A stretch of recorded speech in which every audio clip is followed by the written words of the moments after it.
Hello and welcome to Stumped Down the Leg Side, the cricket discussion show on Bizz 99.9 FM Substitute Radio. I'm your host Chukka Wilson, welcome to the program, and making his first appearance on Stumped Down the Leg Side, we have Damien, Haydos, Hayden. Welcome Haydos. G'day Chukka, glad to be here.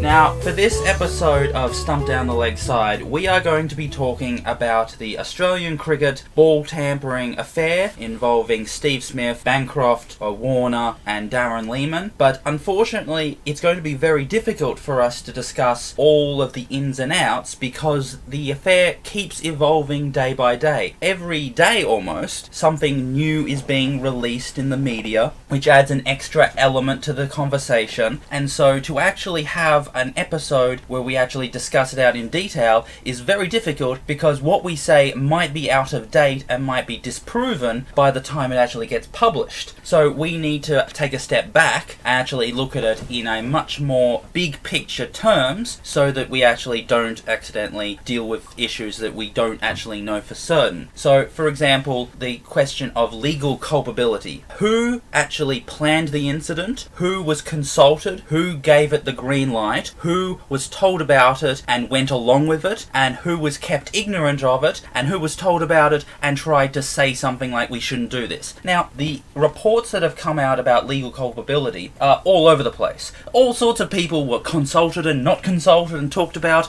and so there's no way of knowing who actually is to blame for what, and we just cannot talk about that. So we need to just talk about what we can know for certain, and so that's what we're going to be talking about today. Haydos, I'd like to begin with the actual ball tampering incident. So at first reports, it was a piece of sticky tape which was applied to the pitch to get some dirt on it, and the dirt was applied to the ball. But then the later report said it was a piece of sandpaper. So what are your thoughts on the actual incident of how they planned to tamper the ball? Yeah, the sandpaper is the one which I've heard the most there from my understanding there, and all these sort of things, they can spiral out of control there. It doesn't take much to actually have these things sort of spiral out of control there. There was actually footage there of Cameron Bancroft supposedly putting sugar in his pocket there to actually tamper with the ball there, and then there's been the talk of sticky tape and sandpaper. Now, when it comes to reporting these sort of things, it's so hard to do because you won't necessarily get your answer straight away there, even though there's only one correct answer. If whoever's involved just gives the correct answer straight away, you get your confirmation from one or other two people involved, you can move forward. You got all your answers from a media perspective, you can make your opinions, and the Australian Cricket Board can then make their decisions there based on all truthful facts all straight away. But that's not the reality of any incident there. There's an incident, it takes time to get these answers there. Players will often hold off for the legal ramifications to go, okay, we're not going to talk at this point in time, we're going to have a chat to lawyers, their own media team there for the ACB, and wait so long before they actually go and say exactly what happened there. So yeah,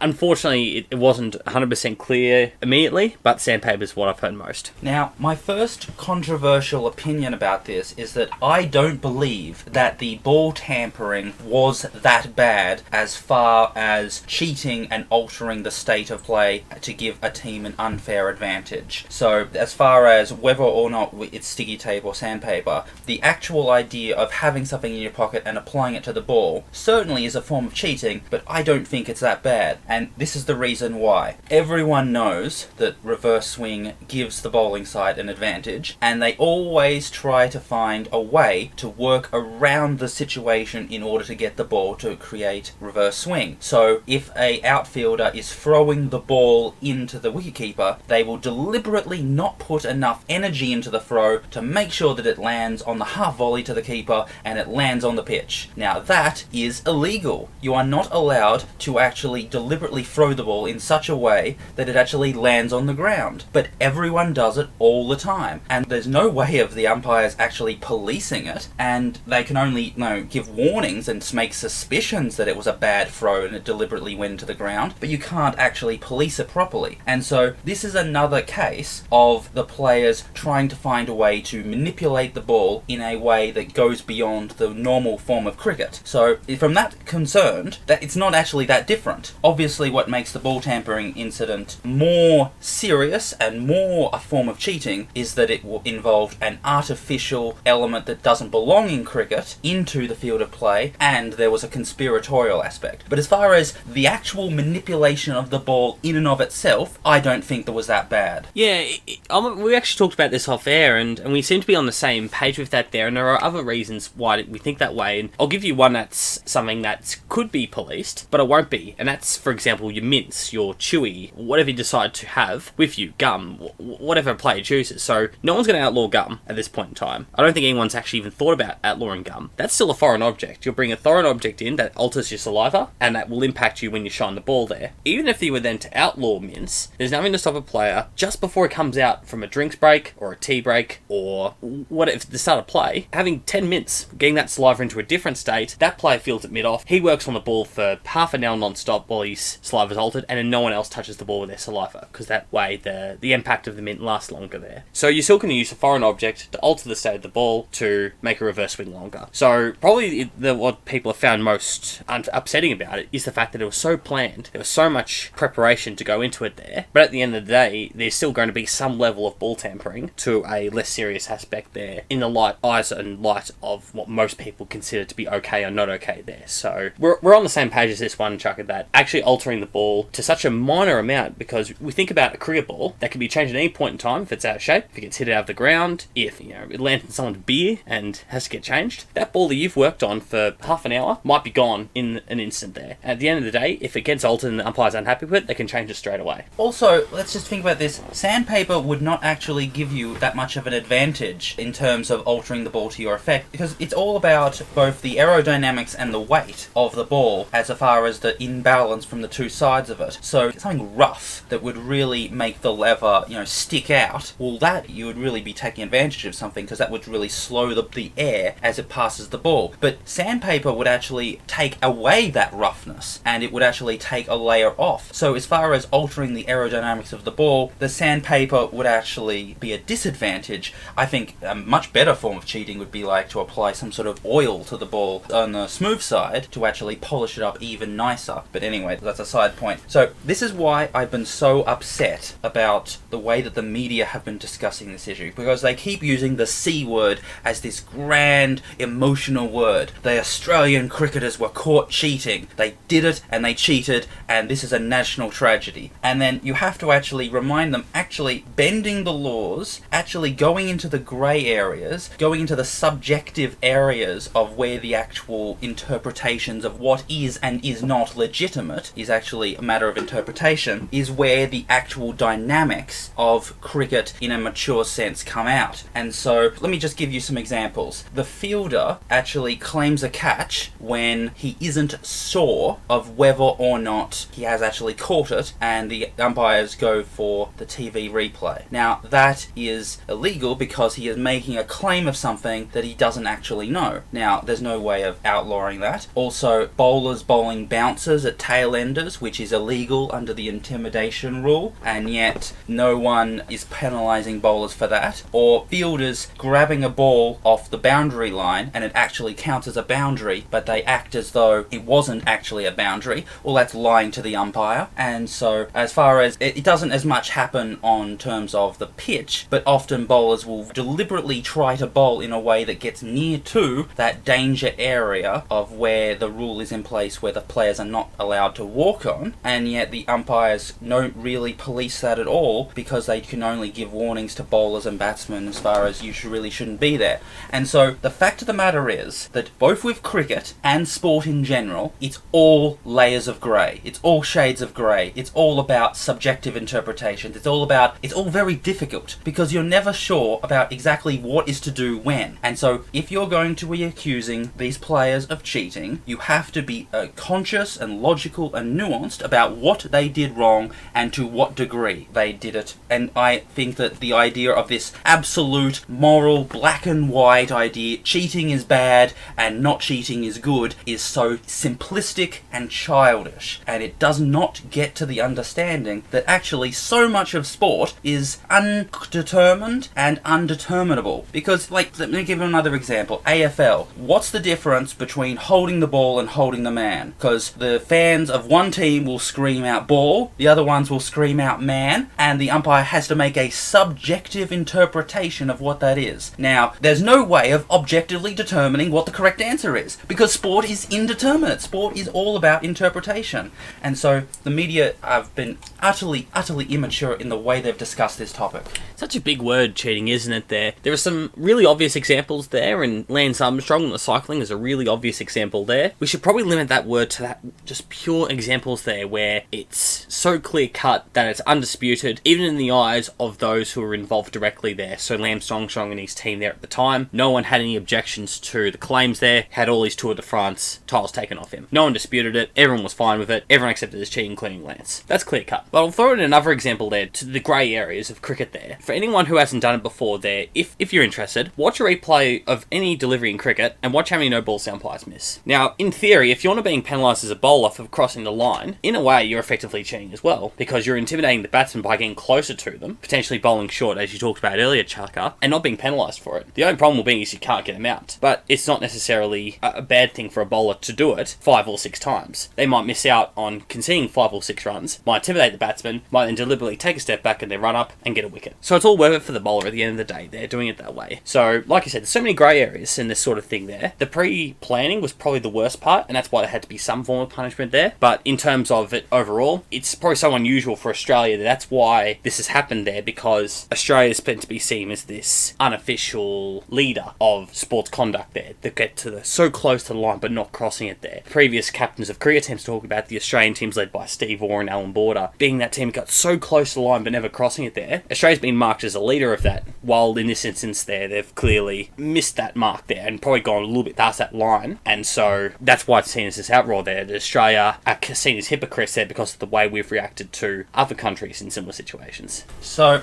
now just to make it very clear, what I'm saying is that I do not disagree that Smith, Warner, Bancroft et al. Have cheated and deserve to be penalised. I do not dispute that, but as I've tried to make it clear, it is the mens reas, the actual planning, the deliberate idea of we're going to cheat, the conspiratorial aspect. That is the biggest aspect. The actual actus reus, the actual act of committing an illegal act, is far less important. It's far less damaging to the game. So that is my explanation of it. I also wanted to talk about the law of ball tampering, because I've been on Facebook and I've tried to be explaining to people who are non-cricket followers what the law actually is. And I've had to explain that players are allowed to polish the ball using saliva and using their cloves, but they're not allowed to damage the ball on the other side using fingernails or dirt. And if they bring in a foreign substance to polish the ball, like an oil or sunscreen, that's not allowed. And if they bring a foreign substance like a bottle cap to try and rough up the ball, that's not allowed. And so there is an imbalance with what is permitted and not permitted to do with the ball.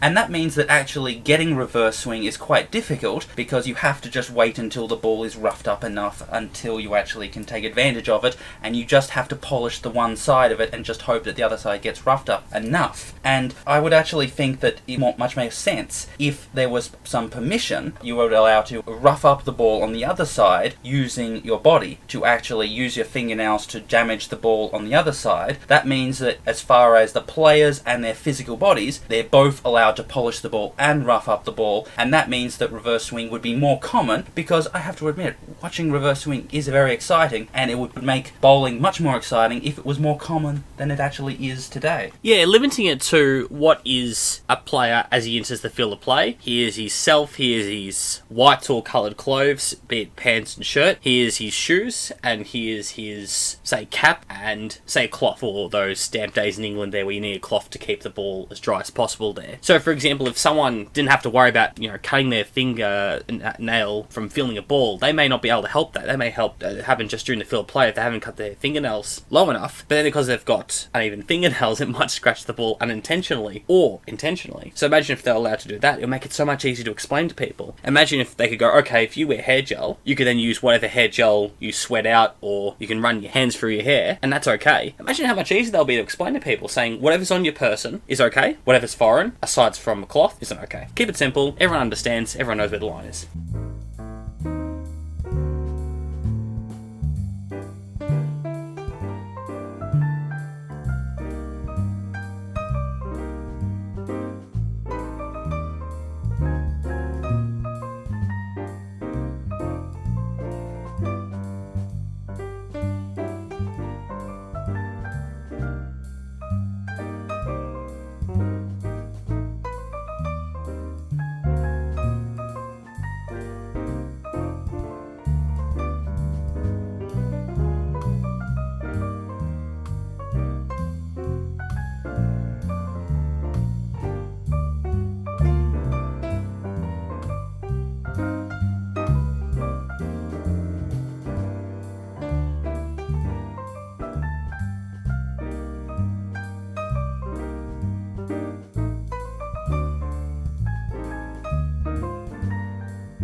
Now on to the actual penalties of what the players have received. So first of all, Darren Lehman has not been penalised, but he explained that he was put into such a position where he was forced to resign, and so his hope that he would actually resign in 2019 at the end of both the World Cup and the Ashes has not come about, and so his tenure of 5 years as the Australian coach has come to an end. Steve Smith and David Warner have been banned by Cricket Australia for 12 months and Bancroft for 9, which means that Bancroft will be eligible to play in the final leg of the Sheffield Shield. Smith and Warner will be eligible to play from the awkward period between the end of the Australian cricket season but before the English season, and so they would be eligible to play in both the Ashes and the World Cup, but they would have no ability to actually play international cricket before before then. So they would be going from 0 to 100 immediately. And exactly what type of cricket they would be permitted to play is up in the air, because the official penalty is all cricket above club cricket. So they would be able to play in their local Sydney clubs, but they would not be permitted to play in the Big Bash League or for New South Wales. And they are trying to appeal that to be allowed to play domestic cricket. Now, Smith has been banned from participating in any leadership activities for the next 12 months, hence from the end of his suspension. So he would be permitted to be a captain or vice-captain of Australia from March 2020 onwards, and David Warner has received a life ban from such captaincy duties, so he can never again be Australia's captain or vice-captain. So those are the penalties. Now, my opinion, because I explained that the ball-tampering incident was not nearly as bad as the way it's been discussed, I think that the conspiratorial aspect, that we are going to actually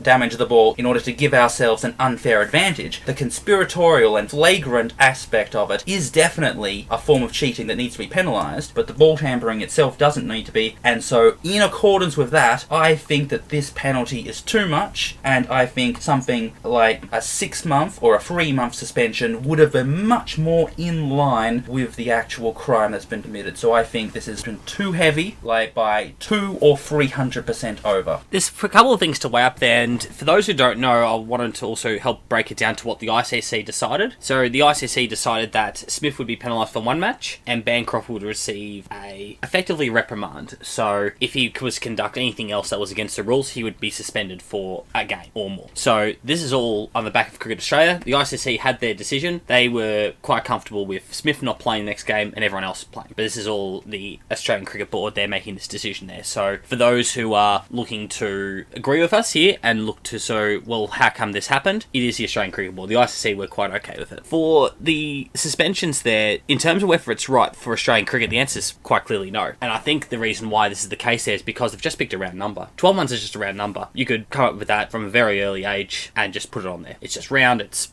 easy like that. But I'll give you an alternate. The Australian cricket season ends from a test match perspective against India in mid-January, which is about 10 months. Imagine leading up to World Cup, you cut off there. So have a 10-month suspension for Warner and Smith. With the best intentions of winning the World Cup, you have these players then ready to play again from the one-day international series. You get them ready, you play them in the home summer. They've already missed out on all the test matches, all the glory playing the Boxing Day test, the New Year's Day test at Optus Stadium. All of this is they've missed out on. And then they get to play in the World Cup because they're playing the one-day games leading up. It's in the best interest of Australian cricket. It's not a round number. It's 9.5 or 10 months. It's not round at all, but it means it's in the best interests of the other one-day players, because, to be honest, they're considering how strong England are. Australia need a bit of full strength if they're going to win over there. Otherwise, England will smash them, and it'll be up to them and whoever else can be up there the top there. So it's not in the best interests of the Australian cricket team. And like we've talked about, like we've agreed, it's not necessarily the worst thing that could have happened there in terms of a cricket perspective there. So 12 months in itself is too long there. And overall, yeah, it just seems like a round number. So to me, it's not right for a lot of reasons there. It does give an opportunity for a second chance, and with any ban, provided that it's not a reoccurring instance there needs to be a chance to redeem yourself there as a person, as a cricketer, as anyone. And there's the opportunity to do that. So it could have been a lot worse, but in terms of the penalty, it is too harsh. Bring it back to something that makes a lot more sense. Doesn't have to be a round number. The obsession of having it as a round number was clearly in amongst it because it's so unusual for the Australian cricket team. They just didn't think about it enough, in my opinion. Now, I have noticed that the actual penalties that players have for certain infringements has been all over the place over the course of history of cricket and based on all sorts of activities. So, for example, during the major crackdown on match fixing and spot fixing, which happened from 2010 to 2013, a whole series of players were suspended for 12 months for the crime of not reporting approaches by bookmakers. So you haven't done anything wrong, you just broke the rule which says that you have to tell the authorities that you have been approached by a bookmaker and you've been offered something to commit an illegal activity. And so, in that sense, being negligent and just forgetting to follow your duties is the same as committing a conspiratorial act to actually try to give yourselves an unfair advantage. And on the other hand, you have all these incidents where players have also been conspiratorially organised in order to actually give themselves unfair advantage, where the penalty has been even tiny. So the most infamous is the Faf du Plessis incident, where he seemed to be manipulating the ball using lollies, and he received a slap on the wrist. And then Mike Atherton in the mid-90s was discovered to have soil in his pockets in order to rough up the ball, and he received a slap on the wrist. And so there seems to be this wild schizophrenic attitude between bad actions receiving slaps on the wrist and then minor incidents receiving huge penalties. It's all over the place, and whoever they are that have decided this, the cricket authorities have no moral authority to actually be an objective and rational legal arbiter on these incidents. Well, exactly right in terms of that rational perspective there, because we've already talked about how it's just a round number there. It clearly hasn't been thought out. It's just been this reaction to try and satisfy the cricket public as quickly as possible, because they decide those bans really quickly. We think about other instances there. Generally, it takes a bit more time for a cricket board, not necessarily the ICC. The ICC have to act quickly, because if it's during, for example, the T20 series, you might have a day to work out bans to make sure that the ban can be in place by the next game. So Shahid Afridi, for example, got suspended for 2 T20 internationals. They had to decide that really quickly to make sure that the bans could be in place by the next game. So this is more about the Australian Cricket Board having an opportunity to actually go and take their time to make a decision, because as the timings worked out, this happened in linked to a 4th test. So a hypothetical, let's just say they go, okay, to Mr. Smith, Mr. Warner, Mr. Bancroft, you're not playing the 4th test, you're coming home, we'll talk about it, we'll make a decision over the next few weeks. That's okay. It's not necessarily going to satisfy the public, but what it's going to do is give time to think about it, time to let the dust settle, time for the media to focus on something else, and then they can work out a rational decision there. What they end up doing is having to rush it to such a point that's actually affected the players for this 4th test. Imagine someone like, I'll use the example of Joe Burns. Now, he's back in the team before he should be. He's not quite ready in terms of a form perspective. He's been pretty good for Queensland without being great. He hasn't demanded selection there. He's been rushed back into playing this important test because the series is alive. If Australia win, it's a 2-all series. He's been rushed back for this. He already knows that there's this pressure on this team performing there and getting the moral high ground again, because these bans have already been handed down there. So they've definitely rushed it in terms of a decision perspective there. There's no doubt about it there, as we've talked about it. Just as a supplementary point to you about taking time to actually make the decision, I remember in 2003 when Shane Warne was discovered to have taken an illegal substance in order for him to lose some weight, and it was actually banned according to the Cricket Australia rules, and that was actually took a couple of weeks before a decision was actually made. So it's certainly possible for due process to actually happen, for the natural rights of law to actually come about, and so there's no reason why it should have been rushed through. You're exactly right there. What it also does is it avoids this scenario there where players are actually looking to appeal, because an ideal world for Steve Smith and David Warner and Cameron Bancroft is they don't appeal. They get a ban that's fair, they say I accept it, means they have that moral high ground in the eyes of the public to go, hey, this person's actually accepted they've done the wrong thing and taken the decision and moved on. Now we've got this situation where they don't think the ban's fair and they're appealing it. Now that doesn't come across as great. David Warner's probably been the most criticised of the three. Him appealing this decision in the eyes of the public is just, it seemed come across as wrong. They've already been sanctioned for doing the wrong thing and they're appealing, so it doesn't come across as great. But imagine if they took that time to make the decision, the 2 weeks for Warner's decision. Imagine if they took 2 weeks and gave him a ban that's more tailored to what has actually happened there. The players are more likely to accept, more likely to be happy in the hands of the public. Public's more likely to go to the cricket in the summer. Imagine if there's this bad guy look that the Australian cricket team have because they're appealing these bans for something they've been proven to have done wrong. You could have 30,000 on Boxing Day because the people are taking a unofficial boycott of the game there, and that'd be disastrous. So it works on everyone's favour just to take your time and take a deep breath. Just to move on from that, a couple of days ago, a representative from the ICC explained that the incidents of ball tampering and other forms of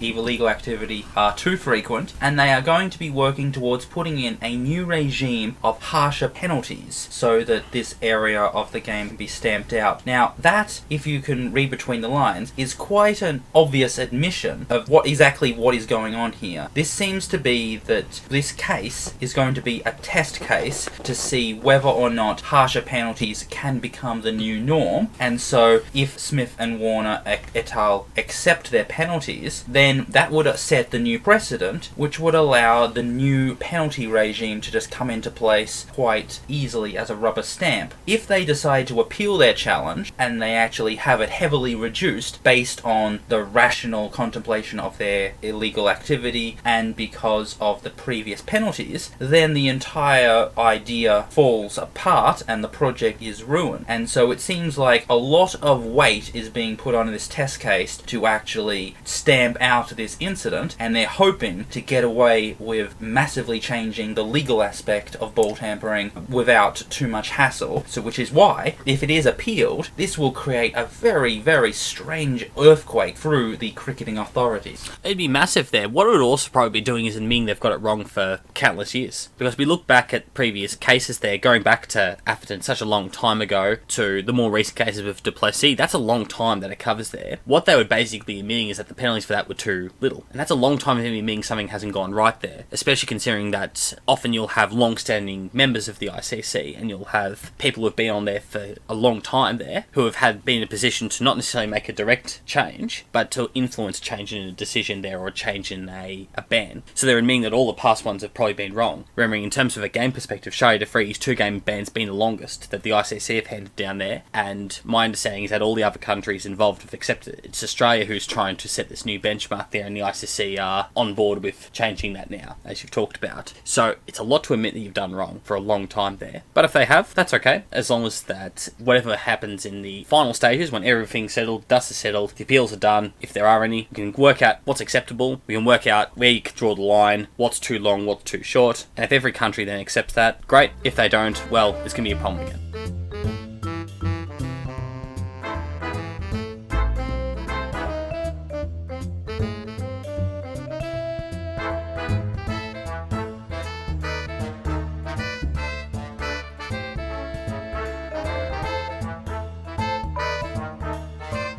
So this whole affair has brought about two terrible examples of how rotten the media can be, and as far as how the media can be used, and as far as media training is concerned. So if we rewind back to the actual night of when the ball tampering was discovered, and there was the post-day press conference in which it was admitted. Now, Smith and Bancroft tried to reject and repel the journalists' questions using the empty talking points that they received in their media training, where they said, oh, well, this is very disappointing, but we're going to look forward, we're not going to worry about this, we're going to worry about the normal structures. And so they clearly did not appreciate how serious being caught cheating was, and so they just tried to shrug it off in the same way that they've been taught through their entire adult lives, which is that when the media ask you an awkward question, you give them nonsense, and the media will accept it, and the media will broadcast it, and you can get away with anything. That is how sportsmen are trained. And so the fact that they didn't realise they were in hot water,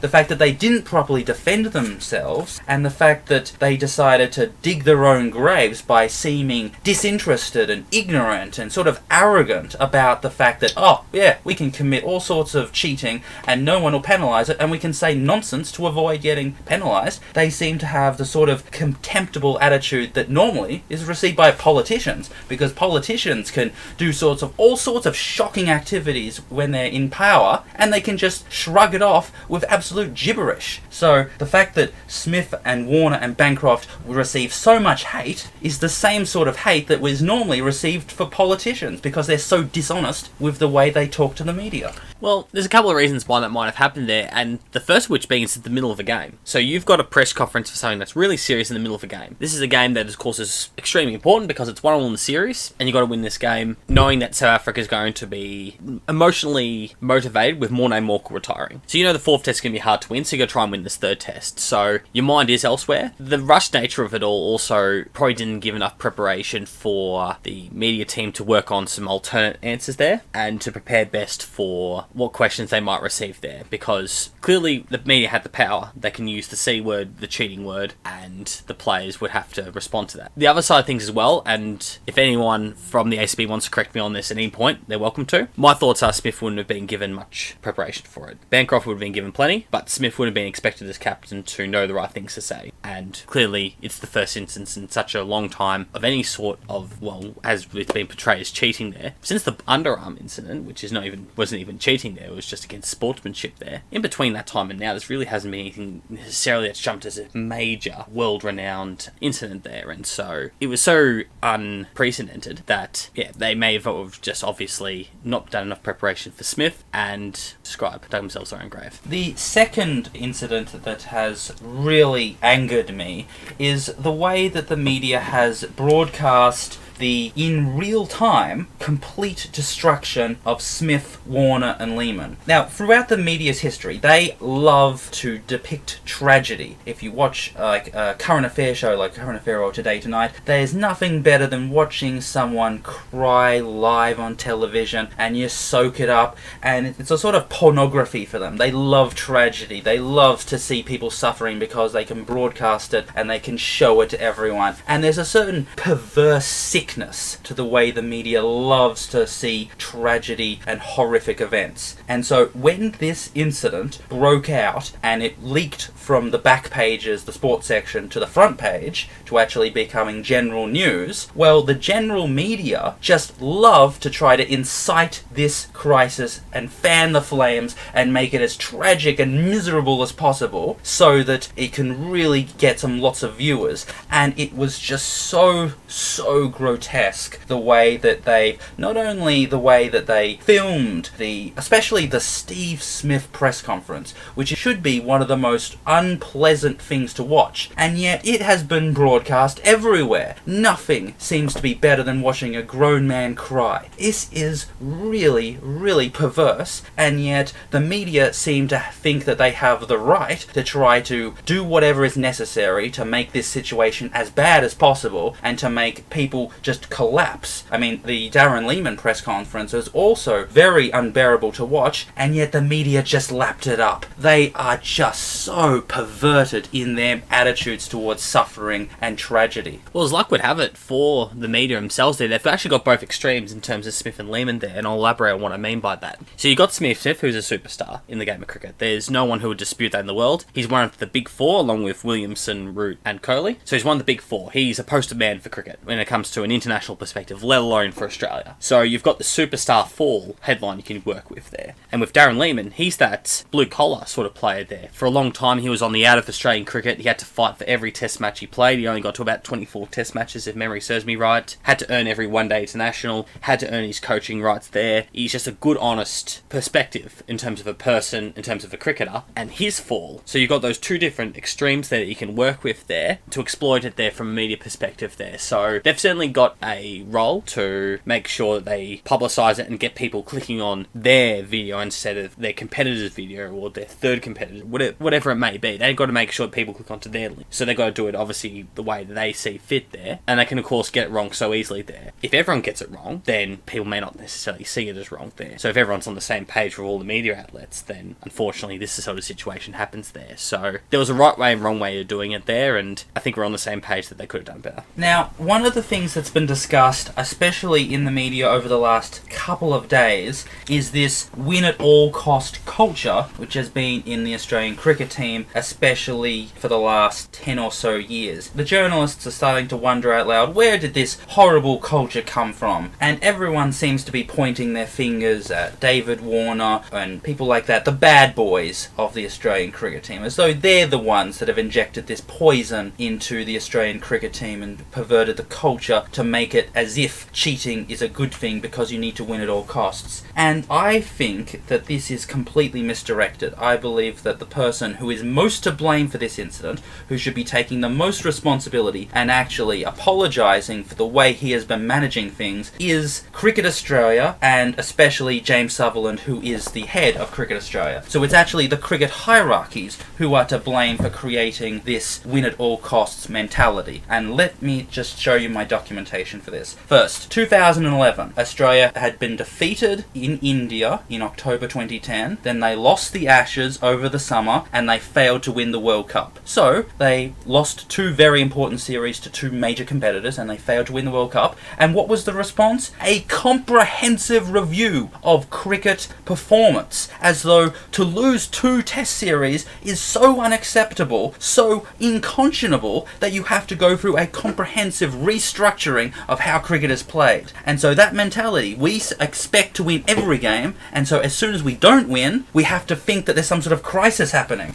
Secondly, 2013, Australia lose to South Africa at home, and then they lose to India away. They lose in South Africa in November 2012, and then they lose to India in March 2013. What's the response to losing 2 series against very, very good teams? Sack the coach ahead of his contract ending and bring in Darren Lehmann. So Mickey Arthur loses his career, not because he did a bad job, but because he lost a couple of test series. And then finally, there is the 2016 incident where Australia lost the 2 tests against South Africa, coming off a bad series against Sri Lanka. So 2 test series lost in a row, and what's their decision? Sack a whole pile of people, Callum Ferguson, Manny, the wicketkeeper, Joe Burns, and just try to bring in a whole bunch of new people and sort of wipe the slate clean. So a gigantic purge of players as soon as you lose a few matches. And so that is the mentality that the Australian cricketers have had in their minds. As soon as we lose a couple of test series, someone is going to get sacked and something bad is going to happen. And so the idea of we cannot afford to lose this test series against South Africa has become a part of the everyday fabric of the Australian cricket culture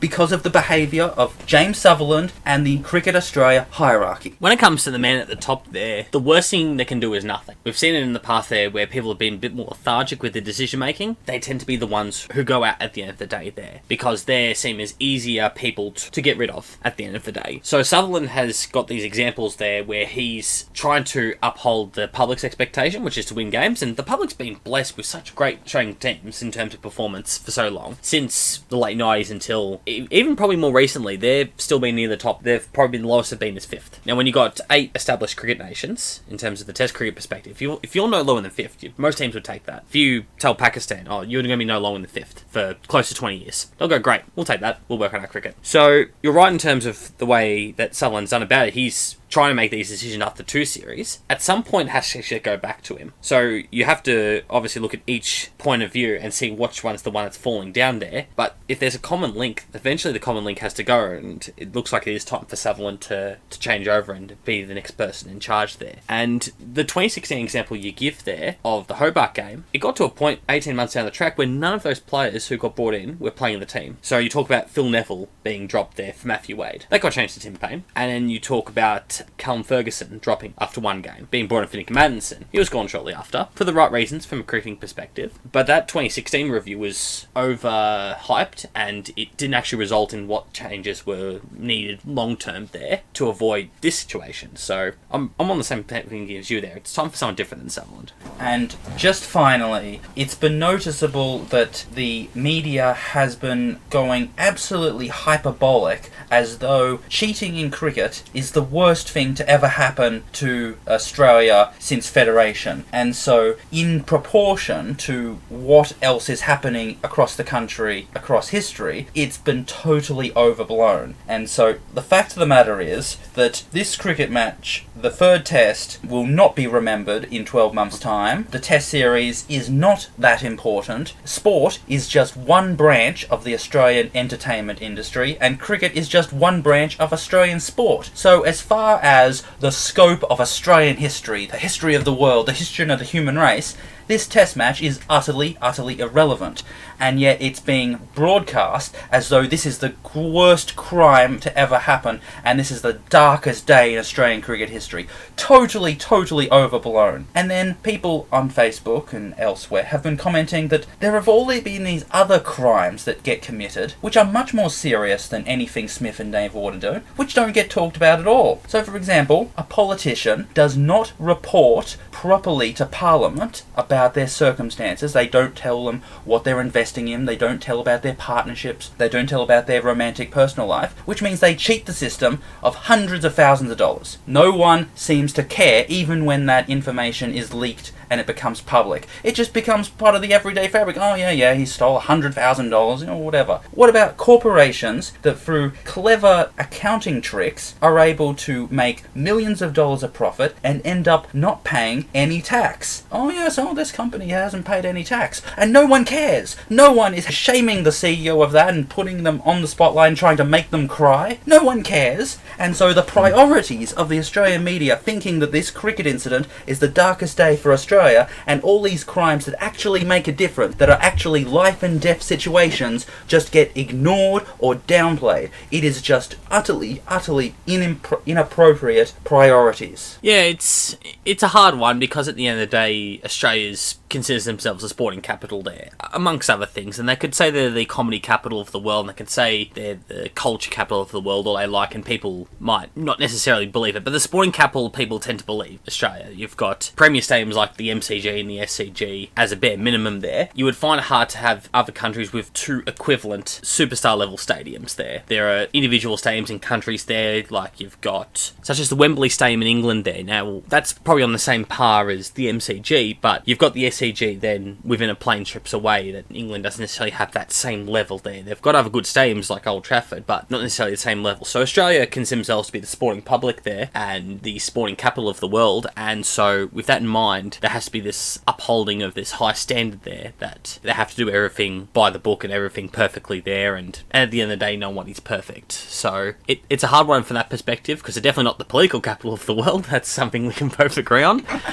But when it comes to the sporting side of things, they do have to come down probably a little bit harder than other countries. And just finally, and we can end up this segment, that because sportsmen are always trained to always not actually give definitive answers, always trying to talk around a topic and always try to sit on the fence, it means that when they actually are confronted with authorities that actually try to say something definitive, they don't actually have a response to give that can be of any substance, and they just seem like they're just mincing their words and hiding away. So over the course of the last week, there were interviews by Adam Gilchrist and Michael Clark. Now, they tried to show that they were sympathetic to Warner and Smith et al., but they could never actually defend them from the point of view of law, but they wanted to show that, like, I don't think that it's appropriate that we just hammer on them. And they were faced against a couple of, rather nasty public figures who are very good at being loud and aggressive and saying what's what, and being rather buffheady about the way that they say everything is black and white, and if you don't do it my way, you're wrong. And those interviews were very, very unpleasant to watch, because here you had these two fine gentlemen trying to do the right thing, trying to follow on their media training, trying to just say the right thing, and they just were being stepped on and trounced by these particular interviewers. And it just shows that even when you've left cricket and you've actually no longer attending your media training, it shows that sometimes actually saying something more definitive would have been the better way to go. Yeah, it's a tough one there, because Gilchrist and Clark are both out of the game, so they're almost expected to say something that is definitive, like you talked about there. They're meant to make the headlines there because they can. It doesn't necessarily matter if a Gilchrist opinion or a Clark opinion is on the back page about something, because it's not anything against Gilchrist or Clark. They'll say what they think. They might get some backlash from the cricket public, but it's okay. There's nothing at the end of the world. But they're not trained to think that way, like you talked about. They're trained to think like a cricketer because they've played cricket for so long. Michael Clark has only been out of the game for a few years, so he's still got that way of thinking there. He might have a stronger opinion about something involving the team there, but at the end of the day, in terms of giving his thoughts a thought process, it's a little bit less definitive, and it's probably exactly what it took there. Just need to take someone just to take a deep breath and go, well, hang on a sec, let's just think about it, let's just wait until the series is over. Bancroft, Smith and Warner aren't playing the fourth test. No one's disputing that. We're moving on from that. We're playing the fourth test. Let's make a decision down the track there. So it needs someone with a Gilchrist or Clark mentality, or Ricky Ponting to use another media example there. But unfortunately, not everyone's like that. Not everyone's trained that way, so you have to deal with both sides.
So we are presently halfway through the fourth test of the series between Australia and South Africa, which is the final test, and there were some murmurings a few days ago that maybe it would have been more appropriate to just call off the test series 2-1, or if Australia was in such a bad state that they wouldn't have been appropriate to play, which would have been to forfeit. But in either case, because of all the affairs and incidents that have happened over the past week, it was not going to be in the best interest of them to continue this test series and finish it to the end. And so we've had the 4 changes to the side, the 3 players who have been brought in for the 3 suspensions, and then also Mitchell Starc has been injured, which brings in Chad Sayers. So 4 changes, and we're faced with an Australian side which is psychologically completely out of sorts and is in no position to play competitive international cricket. So they were faced with an almighty task of actually trying to do a good job when all the facts were against them. And of course this is the final test match in quite a long time, so they have a long break after this is over, and so it would have been just a matter of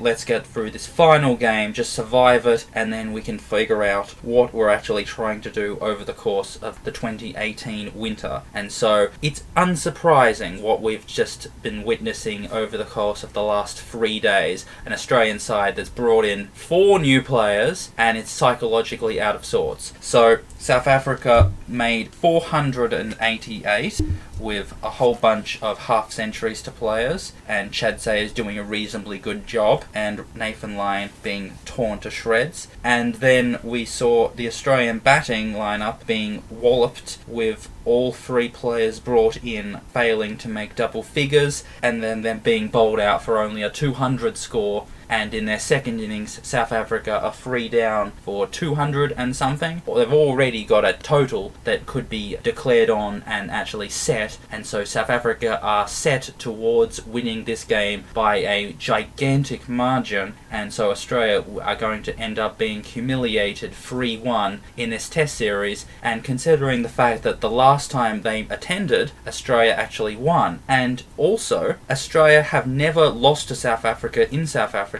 until this test series. So this is the first time this has happened since the 1960s.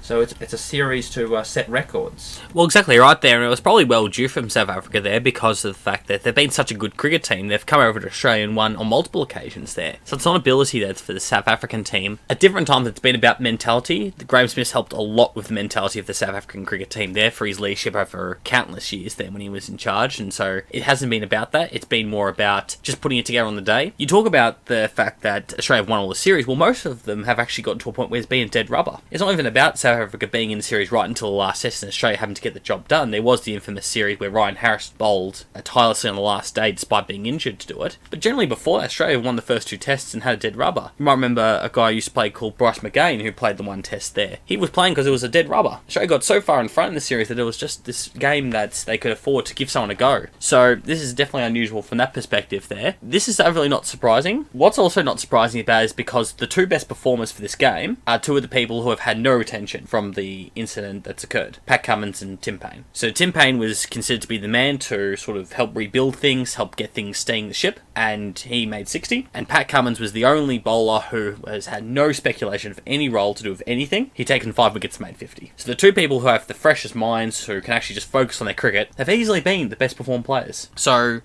none of it's surprising there. All the players with the burden of having to know about exactly what's happened to their fellow colleagues, fellow cricketers, fellow mates at the end of the day, have all struggled. And they probably won't necessarily do well until the next time they play a test series together there, because they'll need time to gel together, time to be all together as a group. Poor Joe Burns probably hasn't seen a lot of these guys together in the same room for months at the end of the day, because he's been playing for Queensland. He hasn't even been part of the 1 day setup. He's just suddenly come back in for this game there. So you got to feel sorry for poor Joe. At the end of the day, he might just be walking towards being out of the side in a few months anyway. If Cameron Bancroft returns to the form that got him into the test side, it'll be Bancroft opening the batting with Renshaw long term moving forward there, assuming Warner doesn't come back. So Burns then wouldn't be in the team again. So he's walking into a brick wall at the end of the day, for a lack of a better expression there. From South Africa's point of view, they've been fantastic and they've done what they need to do there. All their stars have performed. Markram made a fantastic 100 there. Bavuma, who isn't necessarily guaranteed a game, made 90, not out. He's done fantastically. All the bowlers have worked well together, so from their perspective, they've done everything right there. So full kudos to South Africa, and they'll deserve to win this series. So let's just talk for a bit of a moment about Steve Smith, because one of the things that I've always thought about is that when you have a player which is super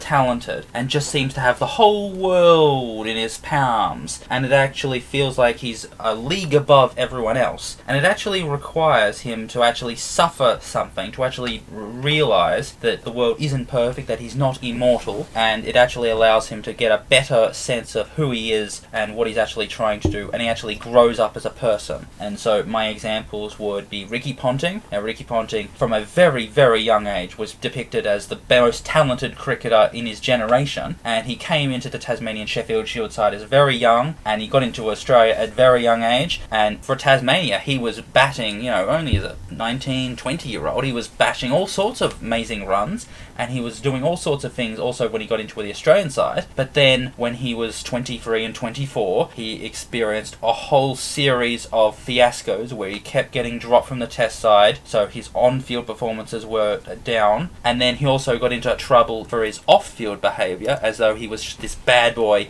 that was always picking fights and getting into trouble and doing the wrong things in the wrong places. And that humiliation actually allowed him to actually grow, to actually rebuild his career, to actually figure out who he wanted to be. And you had this extraordinary situation where he was actually made captain, where no one would have thought that someone of his character could have been captain, considering the way he behaved in his young 20s. And the other example is Michael Clarke, because Michael Clarke seemed like he was a talent way above everyone else. He got into the Australian side at a very young age. He seemed to have this amazing hand-eye coordination that no one else had, and he had to go through the humiliation of being dropped from the Australian Test side and having to regain it through actual performances in the Sheffield Shield. And then from when he returned in 2006, and he only got in because of droppings and absences. From that point, he seemed to be much more clear-headed, much more determined, much more mature. It's as if his childishness of his early 20s had actually left him, and he'd actually figured out what he actually wanted to do through that humiliation of being dropped. And we have Steve Smith, who is a lot older than those two were. He is in his late 20s. He's been captain for a few years now. He was made captain 4 years ago, so he was through the temporary injury of Michael Clarke, and so he's much older and he has much greater performances of his international career under his belt, but he is also a super talented player who seems to be a league above everyone else, who seems to be able to do things with the cricket bat in hand that no one else can. And so I have to wonder, as far as Steve Smith's career is concerned, will this do something positive to improve his career, to actually make him realise, I have a great opportunity of doing wonderful things and I need to take advantage of it and I need to make sure that I don't slip up again. On the other hand, people close to him are very worried. They say his mental health is very down in recent days, that he's not doing well. We saw what happened during that press conference where he broke down, and the question is, does he have the emotional and mental fortitude to actually recover from this incident, to rebuild his career and to actually return to the Australian Test side in the future? Probably going to be hard to know exactly whether it's going to be a yes or no, and we won't know this answer until years down the track there. And even if we get an answer years down the track, it may not necessarily be the right answer because we won't know the alternate there. We'll only know what we see and what we're able to present ourselves. But when you talk about those past captains there, it brings about something that might need to be a change for the Australian cricket team. We talked about mentality earlier, and the question is, should your best player be captain? And sometimes it works and sometimes it doesn't there, and various sports have previous examples, but I'll try and keep it to cricket. So Ricky Ponting was Australia's best player and was made captain, and it worked because he was performing. There were years after year he was averaging in the 70s for summers there. He was making multiple hundreds, for example in his 100th test, made 200s, helped chase down South Africa's score on the final day there in that particular test match. He was the hardest man to get at there. So the best player being captain worked. But during the Steve Waugh captaincy era, he wasn't their best player. But that worked because it wasn't up to Steve Waugh to necessarily do a lot. He was able to use his players there knowing that, alright, I'm still there to help at number 6 and number 5, but our best players have not got the burdency of the captaincy with them there. And so it was up to the top 4 batting-wise, and it was up to their bowlers to win them the games, and that worked as well there. So at different times, Australia's had either their best player or not their best player as captain there. This could just be time for not their best player to be captain. It doesn't necessarily have to be Tim Payne until he's 36. It could be Tim Payne for 2 years, it could be Tim Payne for 1 year, and then someone else. It might be Steve Smith again, it might be going back to the best player, and it might be coming into someone new who's not the best player to be captain there. It just might be that change. And at different times, Australia's had their best player, for example, Alan Border, going back previously, going back to even previous captains Don Bradman, but then at times it hasn't been their best player. So it does change between the two. Maybe it's just time for not the best player. And on the other side, we have David Warner. Now, David Warner has been always the ugly duckling of Australian cricket, where he didn't come from the right family. He didn't have the right childhood. That he grew up in public housing, that for a long time he was working at Woolworths. He was in the lower end of the working class, unlike Steve Smith or Michael Clarke or Steve Waugh, who were in the professional middle classes. And so he's always been a much more blue-collar person, and when he speaks, he has this strange slur, so he doesn't speak in the proper English that Australian cricket captain's supposed to.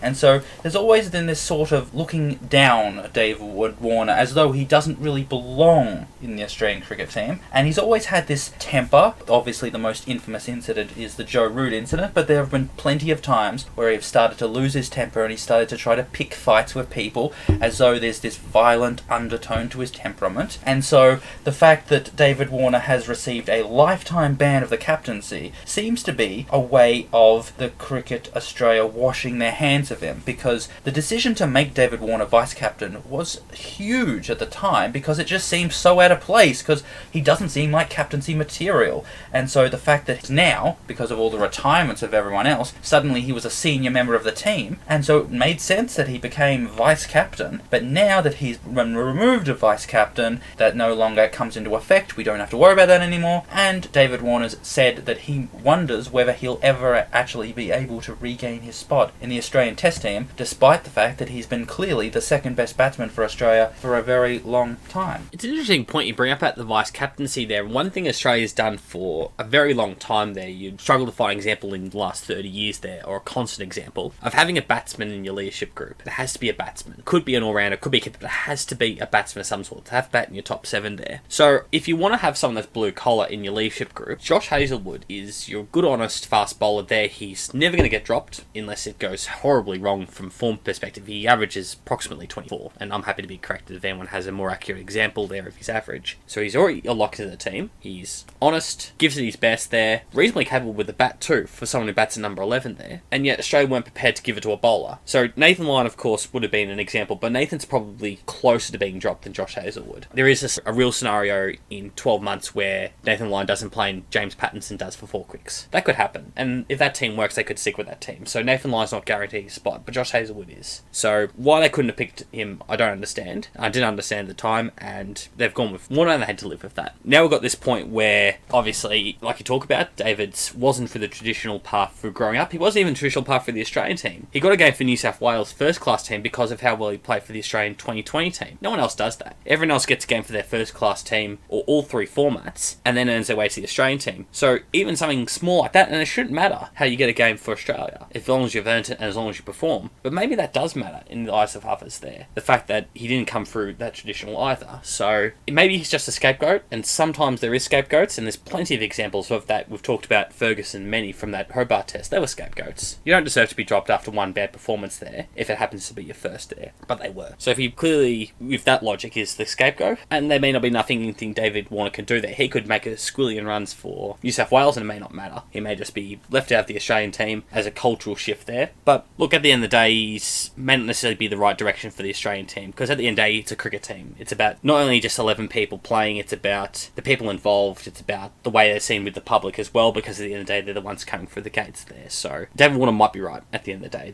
We'll have to wait and see.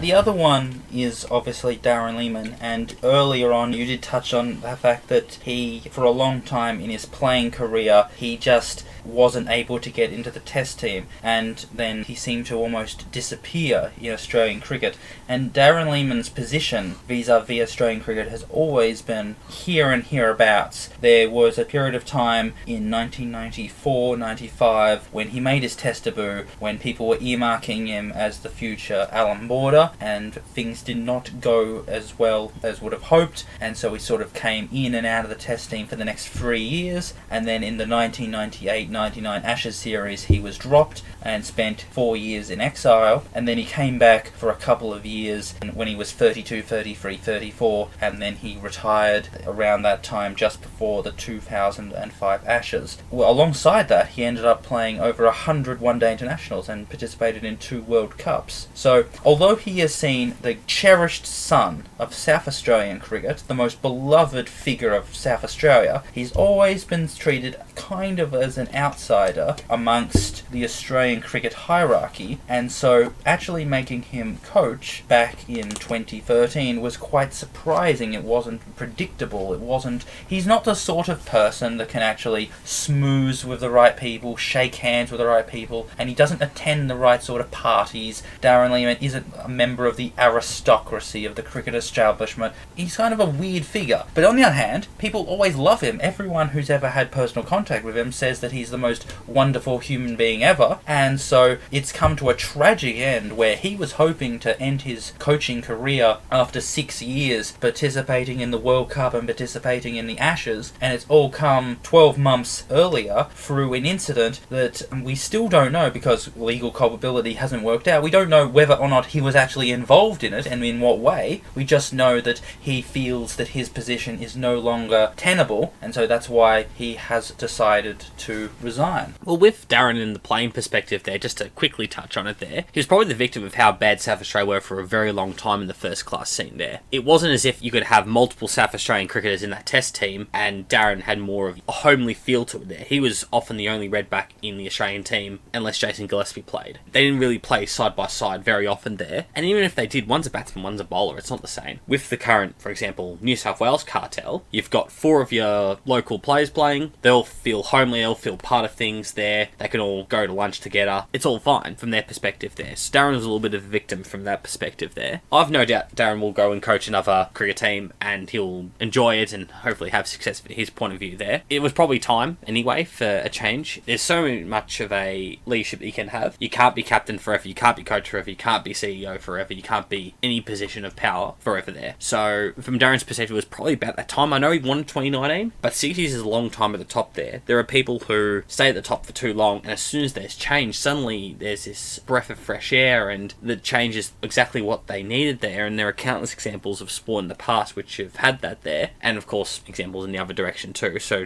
don't get me wrong here. So it's probably about time, but I have full faith that Darren Lehmann will get another job there. So it's not the end. Might be the end from an Australian perspective. He may not be around the group again, but for his point of view, I'm sure he'll get more gigs. And the last player I just wanted to touch on is Tim Paine, because Tim Paine has seen an extraordinary change to the way his career has gone over the course of the last 6 to 12 months, because he made his Test debut all the way back in 2010 only as a replacement for Brad Haddon, who was unavailable, and then he played a few tests, played a few one-day internationals, and then disappeared for a very long time. He suffered a very serious finger injury where it seemed like he might have to be forced to retire, and then he was able to work his way back into Tasmania as a first-class cricketer and play also in the Big Bash League. But then when Matthew Wade came down to Tasmania, it seemed as though Tim Paine would either have to play as a batsman or be reduced to the Tasmanian seconds, or the hypothetical seconds, and so it seemed as though his first-class career was entirely ruined through a combination of factors that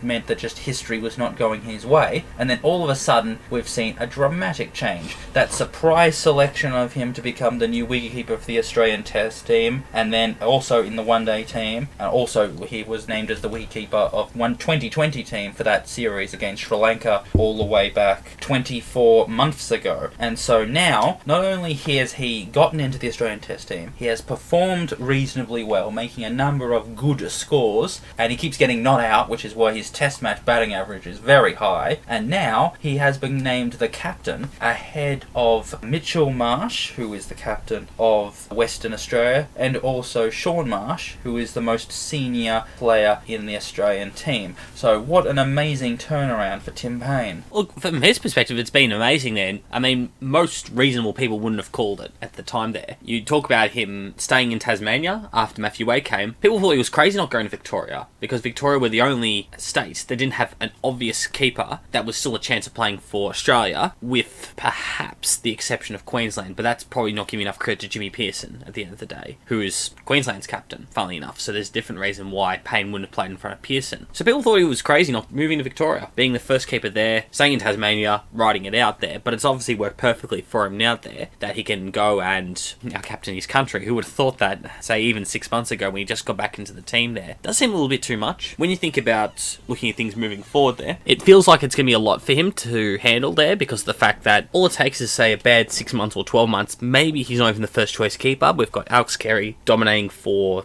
particularly the Adelaide strike, but also for the Redbacks there. We've got Phil Neville, who's still very trustworthy wicketkeeper there, and who knows who's going to come out from behind there. Is Matthew Wade going to find form and work his way back in there? Seems like a lot. Seems like Josh Hazlewood again would be the right choice there, but good luck to Tim.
You've been listening to Stumped Down the Leg Side, the cricket discussion show on Bizz 99.9 FM Substitute Radio. I have been your host, Chukka Wilson, and thank you very much for being here. Damien, Haydos, Hayden, we have very much enjoyed listening to your opinions about this very important topic. Been a pleasure there, Chukka. And we'll catch you next time for more cricket discussion show next time. This has been Stumped Down the Leg Side on Bizz 99.9 FM Substitute Radio. Goodbye, and we'll see you next time.